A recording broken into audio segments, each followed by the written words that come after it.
Welcome to BrandBusters with your hosts, James Schwinn and Sean Lee.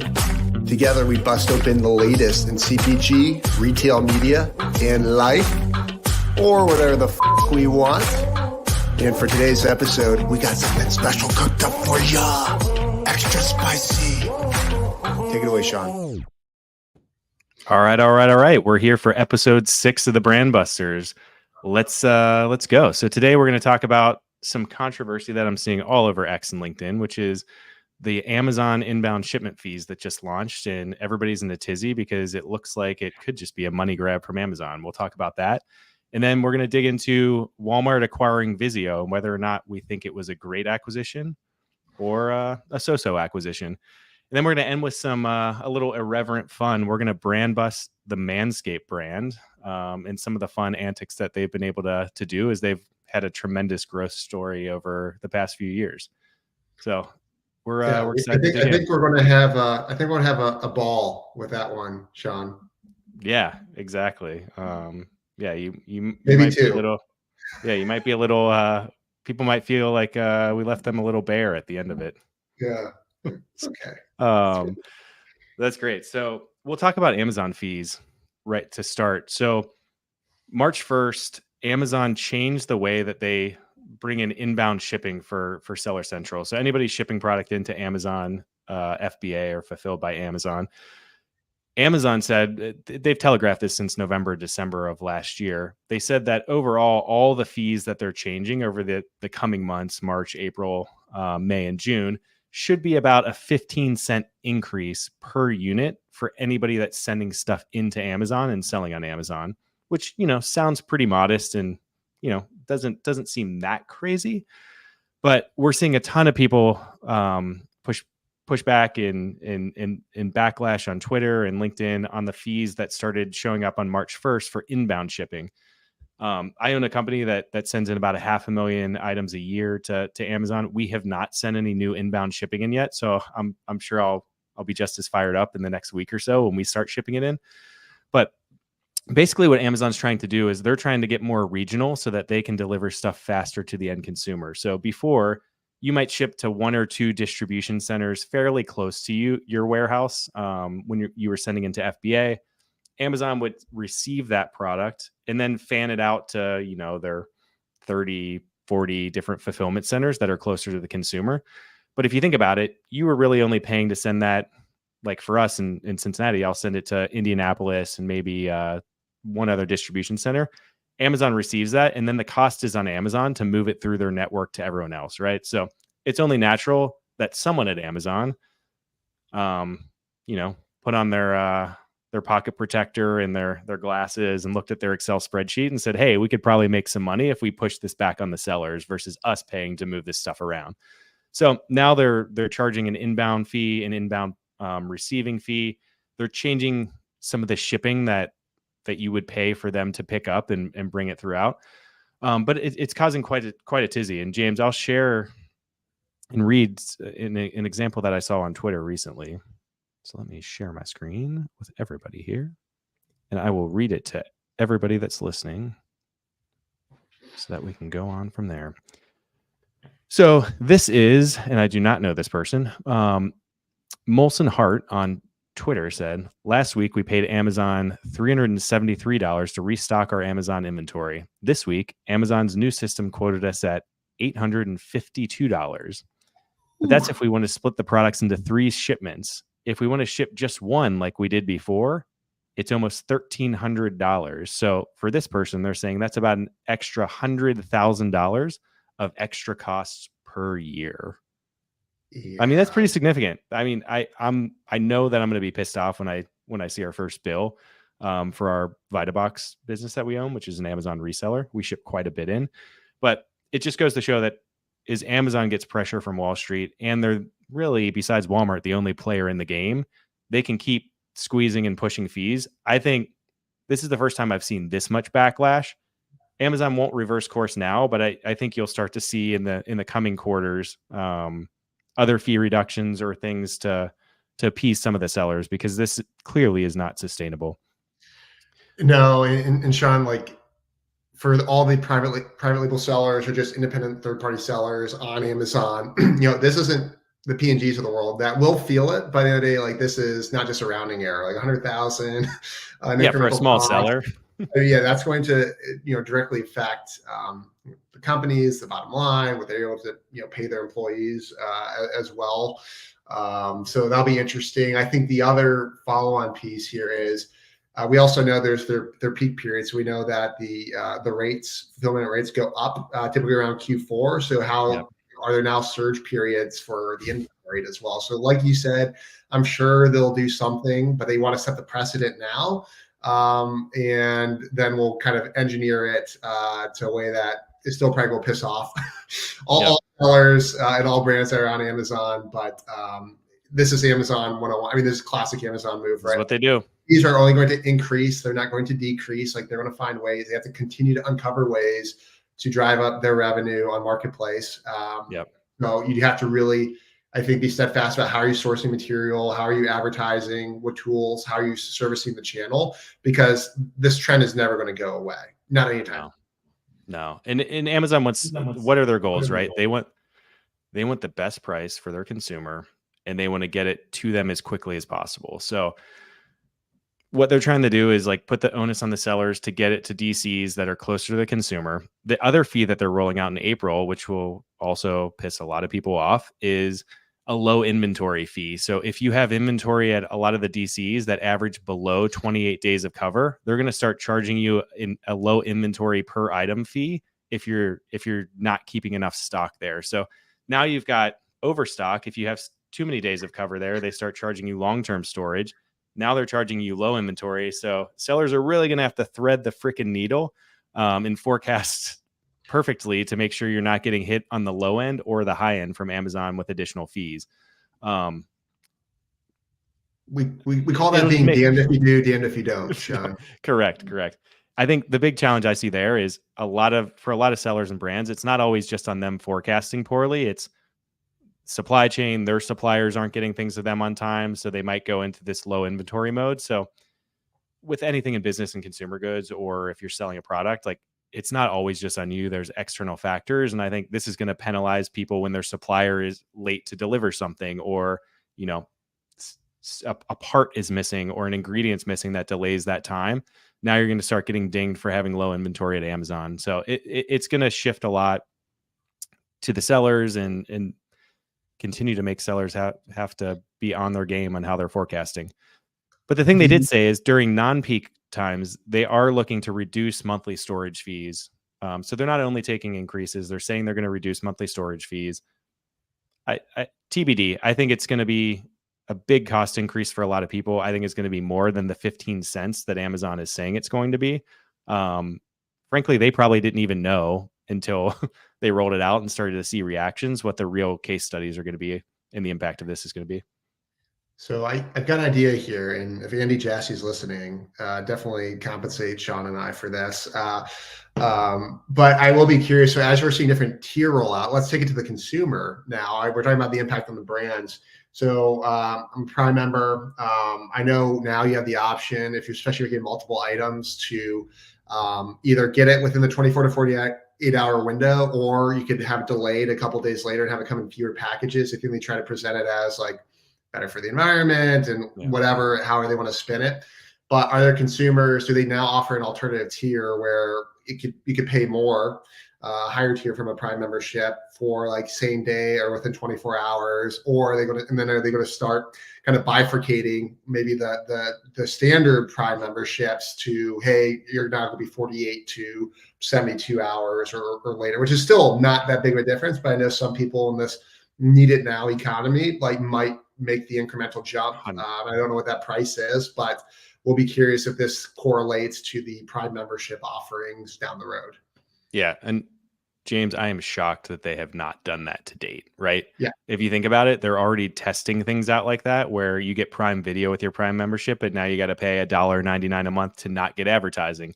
So it's only logical within the next few years that if you want 24-hour shipping, your Prime membership costs $250 a year. If you want regular, it's $100 and something.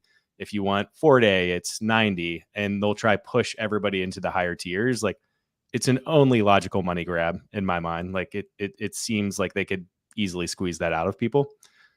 Whether that's good for the consumer, I don't know, but that's what happens when you're the largest player in the game and the most convenient player in the game.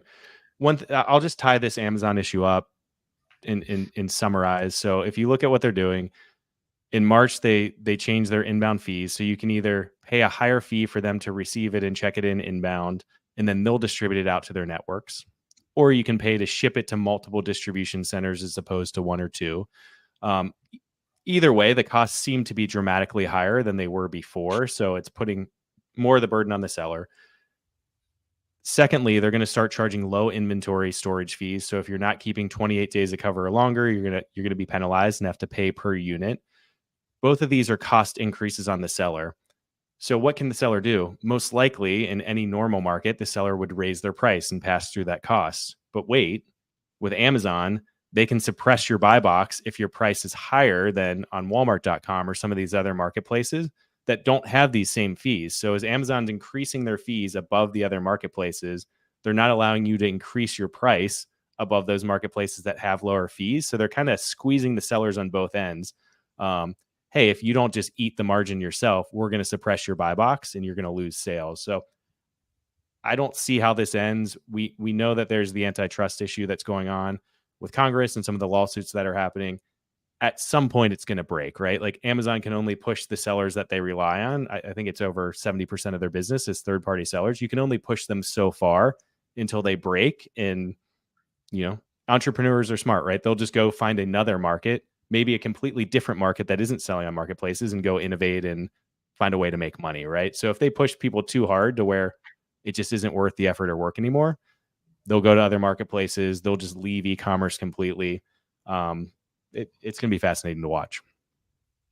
But with that, we will talk about their rival who's making some big old moves, and that is Walmart trying to get into the media and e-commerce space and really steal a piece of the pie that Amazon has, because they're really the only alternative in the game in the United States right now that's even remotely close to Amazon, and diversifying away from brick and mortar. So last week, or a couple weeks ago, Walmart announced that they spent $2.3 billion, that is billion with a B, to acquire Vizio. That's a manufacturer of televisions, probably a lot of televisions that you see on display within Walmart.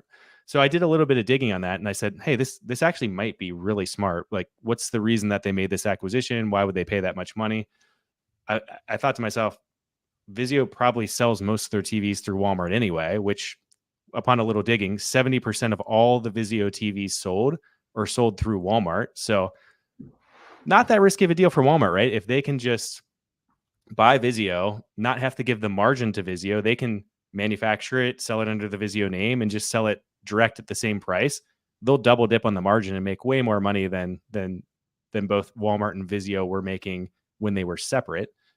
But I think the other piece too, and James, you can probably speak to this, given the retail media world you live in, is Vizio controls about 20% of the US TV market, but they also have 18 million active users in the viewership data on that and with their smart TVs. So it might actually be an advertising play in a way for whatever the equivalent of Prime is, Walmart Connect or whatever it is, the play there for Walmart to get access to much more data and have a better advertising platform than they have today. So not only will they make more margin on the physical goods that they're already selling 70% of all of Vizio's market share, but then they can double dip on the data. James, what do you think the play is here on the data side? I mean, no surprise here at all. Let's look at Walmart Connect and kind of their online sales trend in 2023 and Q4. So online sales in the US grew at a clip of 17% in Q4, 27% year on year.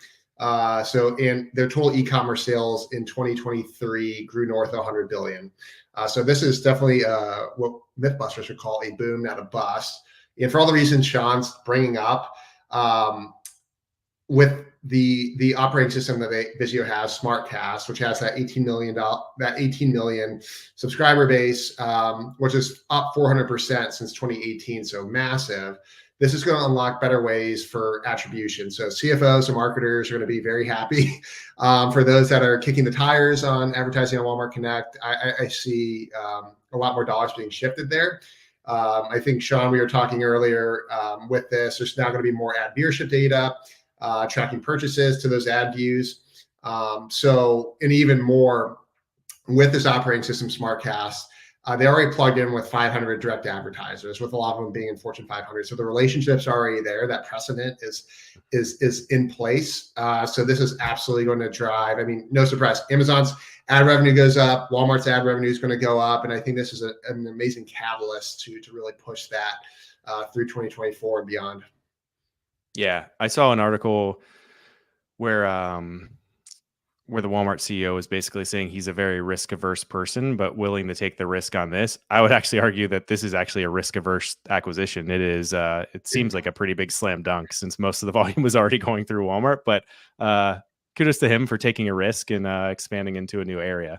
But I think it'll be a boom for them. Even if the data piece doesn't pan out, just double dipping on the margin alone should pay this deal off for them within the next 5 years. Yeah. Shout out to Dougie McMillan. There you go, buddy. Yeah. Dougie M getting it done. Great. So, James, you want to get into our brand busting segment of the day? And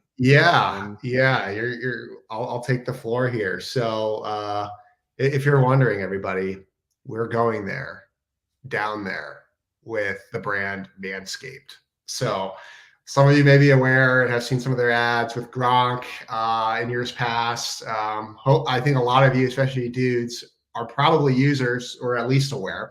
How this all came about, how do we pick this one? What is the method to our madness? There's really not a method, but you know what? About 2 weeks ago, I go to my mailbox, and I am a Manscaped consumer. I've got the Lawnmower 2.0. And I get this nice like care package, and lo and behold, it's some crop soother, so very on brand. I get an extra replacement blade for my lawnmower, and then I think in the best gift of it all really was this amazing insert. So direct to consumer brands, just like take a look at this. We've got kind of this like classic, this is like a newspaper insert called the Manscaped Times. So for listeners that aren't watching, headline is "Shave Yourself, Arrival Prompts Pubidemonium." And you got a picture of a bunch of women that are kind of around an alien, and there's a nice headline there. There's what else do we have? It really does look like a New York Times newspaper article that you would find, at any bodega in New York City. Oh, it does. And we've got some cross promotion here. So very tastefully done on other products. On the back, we've got a crotch word puzzle. And we've got some classifieds. Oh, no, this is good. I got to read a couple of these, Sean. And then we'll actually start. We'll get serious. So first up in the Manscaped, we're going to go with this with Slick Johnson, the grooming ref. Dear Slick, things are going well with my new boyfriend, but he's super hairy down below. It's like wrestling a bear wearing a wig. I love animals, but don't know what to do. What's the call? Dear Hugger, that sounds like a double grooming infraction to me. Delay of groom and not enough clipping. That's 20 yards and hopefully loss of down, if you know what I mean, Slick. Let's go to the personal ads. Let's go to the personal ads section. Got a 33 male looking for someone to lube me up and stand on me and ride me down a hill like a surfboard. I have shaved my entire body, so I'll be nice and slippery. Prior experience preferred, but not necessary. Must have good balance and cool sunglasses.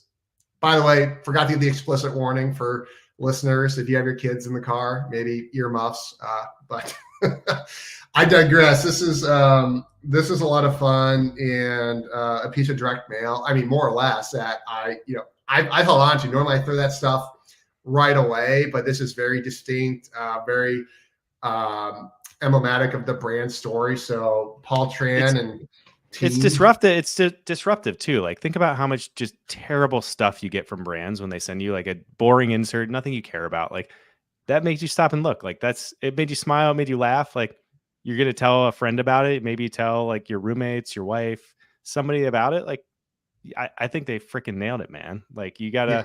you gotta disrupt people's daily habits with something that's fun and interesting and throw a little Easter egg in there. Yeah. Yeah. And I was so inspired by this that I listened to, so Paul Tran's the CEO and founder, um, found the company in 2016, but he was at a Patterns Accelerate event last year, one of the big sessions. It's about a 45, 50-minute interview. I actually listened to that before we got to talk to this, Sean. And a couple of things I didn't know. I actually want to just kind of share the story, and then let's riff, because I think you have some parallel experience from your P&G days. So Definitely not as fun Manscaped though. was Manscaped was not Paul's first venture. This was actually like his 10th company. So I think for everyone that's entrepreneurial and you want to hit it big out of the gate, that doesn't always happen. And Paul definitely had some wins prior. I don't know the nuances of each of those prior ventures, but just someone that's got the bug to continuously build. And from the get-go, he wanted to do this one different. He didn't want to just set up for like a liquidity event or an exit in 3 to 5 years. He wanted to create a multi-generational, international, omni-channel brand that's just renowned.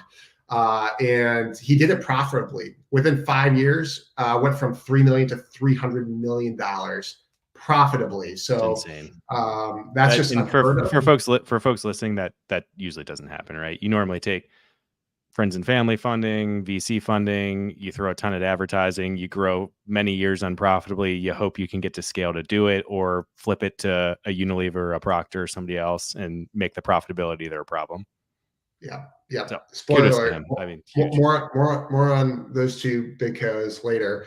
And the whole premise of this was, how do you find white space in the personal hygiene category of all of them? That's where all the conglomerates play. It is so crowded. And not only that, how do you break down the barrier of a taboo topic, which is male grooming? Like, they went into this with this hypothesis that guys are probably doing this in grooming in some capacity, whether it be their chests, their nether regions, whatever else. But there was really no offering that was catered to men that could kind of make that more approachable and kind of innovate in there.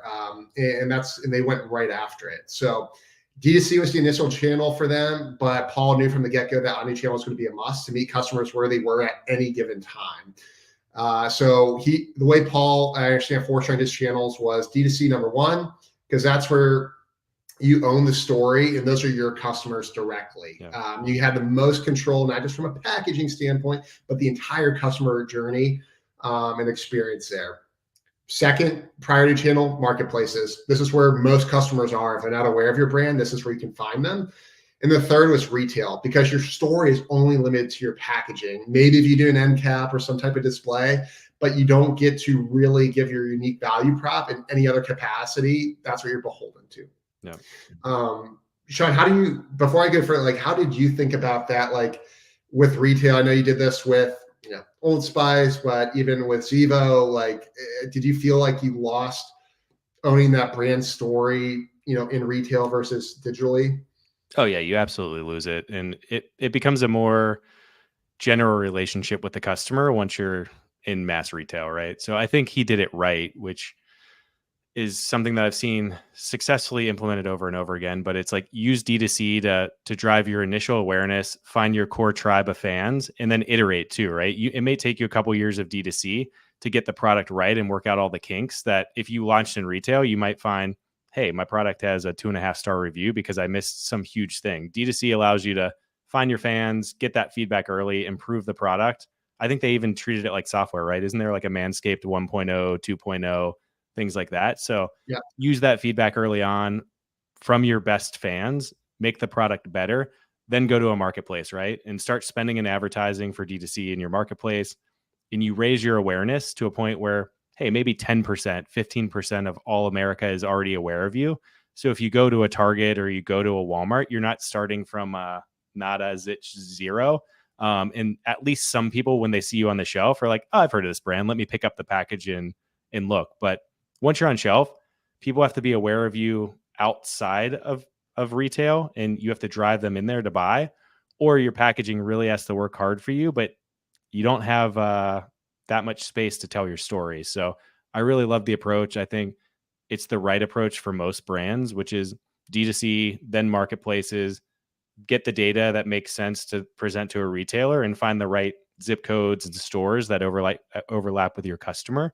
And then, launch from there, where you're not launching from a position of no awareness. You've already got some awareness built in, and you can just get that flywheel going a little bit faster. So I think his approach was spot on.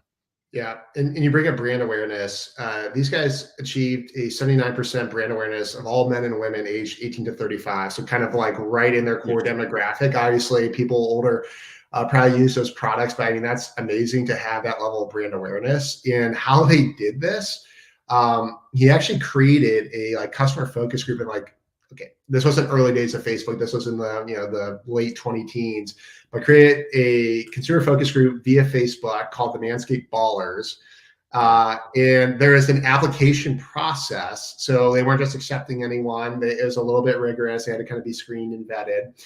But the entire executive team of Manscaped was also in this with them. So they had exclusive, what they started doing is they had exclusive access to like new products, give feedback, and just kind of just weighing in the brand story and like what was hitting. So they think about how rich just like community and feedback sources. Like I know you've done a number, like P&G has like CMK and the amount of focus groups and things that this is the best. This is one of the best sources you can get. Versus just having this direct access to the executive team and being able to really try these ideas here directly from your consumers and then feel like so devout. I mean, there were guys that were getting Manscaped tattoos because they felt so bought into the brand and so a part of the brand. I don't know if I would do that. I would question who these guys are, but I don't know. That's great. I don't know if I'd be scared or, inspired if I met them, but it just that level of commitment, though, I think that's what any brand aspires for, right? Like you want to start a company or build a brand to make money, to satisfy shareholders, but at the end of the day, too, there's so much that needs to resonate with customers and have a brand identity that people can align with, and this was absolutely accomplished with them. So I think just a masterclass on how to create a core kind of that, just an amazing like feedback loop for the consumers. And I think it's enabled by D2C and marketplaces early on too, James. If you think about it, the lesson here is for any brand that's at that early stage or launching, like use direct to consumer to find your core tribe and then reach out to them and get them into some sort of reoccurring group, right? It could be a Slack channel, it could be Discord, it could be a Reddit thread. It could be Facebook, probably not Facebook because only 60-year-old grandmas are on Facebook these days. But something that you can get people to engage with. It's not going to be everybody, right? Even if it's 100 of your top fans, that those are going to be your core power users. And if you can cater to them and people who look like them and sound like them, it's probably going to be a good base for your brand to build on. So if you can build that early tribe and create that personal connection, I think it goes a really, really long way to getting the flywheel rolling and get your brand kind of rolling downhill with momentum. Yeah. And the theme that Paul kept bringing up was humor with a purpose. And I can vouch for this. So like when in the actual packaging, which is premium, which on the topic of premium, I mean, these guys, they grew at the rate that they did while being at 25% premium to competitors. So this isn't just like an incremental 5 points or a couple bucks. Like this is a sizable leap or step up in investment, but very high-end packaging, pun intended, packaging, get it, balls. I love it. But one of the inserts that was in that, I recall, is like, your balls will thank you. So just like, but they're also they partner with the Testicular Cancer Foundation as well. So again, his whole thing of like, not just irreverent humor, but having like humor with a purpose. Everyone is so serious and focused on like this very sterile approach where it's like, hey, like, let's take a taboo topic, like make it fun, make it engaging, but also connected to like a deeper purpose as well, which ties right back into this, like, too early to tell it's going to be a multi-generational brand, but like the awareness that's been achieved and something that can stand the test of time and be this like durable brand because it's got this connection. And interesting, Shai, I know we're talking about the channels early. So this isn't just like a US brand, just for everyone. Yeah, it's global. in 18 months, they grew from one country to 39. That's And aggressive. if you think about the regulatory components of that and like packaging, like Canada requiring, like if you send anything to package into Canada, it's going to have like taxes, in everything French, else. the tax, all that comes into play with making that happen. His workaround, though, and I love how he brought this up. So we talked about this channels, D2C, marketplaces, retail. The hack for them in terms of accomplishing 39 countries in 18 months was leveraging marketplaces, because a lot of that regulatory work could be kind of offset via all the infrastructure of Amazon. So really prioritizing, and we saw this at our Amazon agency days, of like English speaking countries first, so like New Zealand, Australia, UK. So rolling that out and then focusing on the others with the localization and translation. Yeah. So for then you go those to like French, German, like the big markets for Amazon, and try fan it out from there. Yep. So that's how I think they achieve that. So it's interesting because he sounds so methodical, like it was a piece of cake, but it was, everything was on fire. In retrospect, it sounds like they had this perfect plan, but a lot of it was just kind of figuring out what was working, what wasn't working, and pivoting as fast as possible, which is what you have to do in any type of business environment now. Yeah, and I think just from my experience at big company days and small company days, the thing that Manscaped had that a P&G or a Unilever or a Colgate doesn't have is speed, right? Like they can react quickly and make changes. There's not a matrix decision-making organization and it takes months to make a decision. Like that's number one. Like they can just use the data and pivot on a fly, right? That's why startups can always, out hustle the big companies. That's point number one. Point number two is I think startups just talk like a normal freaking person, man, right? Like, let's just like talk in plain language and tell the truth. Like, hey, we're talking about shaving your balls, right? Like, that's what the brand is. Like, why are we going to dance around it? When I was at P&G, Gillette tried to do this multiple times and tried to get on it. But by the time it went through all the decision-making layers and, all the PR people, like you ended up with stuff like Gillette Intimates or like Gillette Intimate Care. And it's like, if I'm a guy, I'm 20 years old and I just am looking to shave my chest and my privates, like you're selling me Gillette Intimates. Like, what is that? Is that a women's lingerie brand? Like, I have no freaking idea. Why don't you just call it what it is? But the big companies will never do that. So a niche like this is perfect for somebody like Manscaped to come in and say, I'm just going to have humor that ties to what the product is. We're going to tell you what the product is in the name, Manscaped, and we're going to make a lot of, shaving your balls innuendo, which I know a big company will never do. So when you talk about moats, it's not a real moat. Anybody could do it, but it's a huge moat against the big companies that would are just too afraid to ever do something like that. Well, I love it. I mean, even their name, right? Like in some ways, like did they create the male grooming category? No, but in the sense of they played on the topic of manscaping. It's been around for a long time, and they're like, shit, let's call ourselves Manscaped. So now they just pulled the Band-Aid of male grooming in a lot of ways, and I think so. There's so many wins here that really is going to make that kind of sustainable durability, which every brand is vying for right now. But one thing I want to bring up, Sean, I think this one might be good to wrap is you brought up Gillette. But I know another digitally native male grooming company, probably about 10 plus years ago, that had a lot of steam was Dollar Shave Club. So talk to me about what was that experience like? How are you guys measuring them? I know Unilever ultimately gobbled them up and acquired them, but talk to the listeners about that. Yeah, I mean, Dollar Shave Club was one of the early digitally native brands, right? They were venture capital funded. They had a ton of money to spend and they were growing absolutely rapidly, right? Like their model wasn't that complicated. I think they used forgive me if I get this wrong, but it was like Dorco, I think was the name of the blade company. They bought a bunch of off the shelf blades, branded it Dollar Shave Club, said, "Hey, Gillette razors cost way too much money. You can buy them direct from us for a lot cheaper." Like there's always been cheap blades, right? Cheap private labels. But they had that same irreverent attitude, right? I mean, the founder brought his personality into it with their launch video, which I think most people remember.